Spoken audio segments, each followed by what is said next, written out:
Hi friends, ఆనపకాయ fry తయారు చేసుకునే విధానం. కావాల్సిన పదార్థాలు: ఎల్లుల్లిపాయలు, ఎండుమిరపకాయ, జీలకర్ర, ఆవాలు, కట్ చేసి పక్కన పెట్టుకున్న ఆనపకాయ ముక్కలు. నేనైతే అప్పుడే పాదుని కట్ చేసుకుని తీసుకొచ్చిన ఆనపకాయ అండి, లేతకాయ.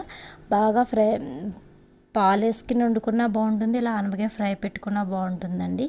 నేనైతే ఆనపకాయ ఫ్రై అయితే పెడుతున్నాను. ముందుగా ఒక బాణీ పెట్టుకుని అందులో ఆయిల్ అయితే వేసుకుని ఎల్లుల్లిపాయలు బాగా గోల్డెన్ కలర్ వచ్చిన తర్వాత ఎండుమిరపకాయ, జీలకర్ర, ఆవాలు వేసుకుని ఆనపకాయ ముక్కల్ని వేసుకుని కొంచెం పసుపు వేసుకుని ఇలా కలుపుకోవాలి.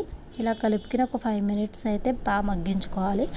ఎందుకంటే ఆనపకాయలో వాటర్ కంటెన్సెంట్ ఉంటుంది కాబట్టి వాటర్ అంతా బాగా ఆయిల్లో బాగా ఫ్రై అయిపోవాలి. వాటర్ అంతా మొత్తం లేకుండా ఫ్రై అవ్వాలి. ఇలా అయితే ఫ్రై అయిందండి. ఫ్రై అయిన తర్వాత కొంచెం రుచికి సరిపడా కారం వేసుకుని ఇలా ఫ్రై చేసుకున్నాను. ఇలా ఫ్రై అయితే చేసుకోవాలండి. మొత్తం ఇలా ఫ్రై చేసుకోవాలి. ఇలా ఫ్రై అవ్వాలి.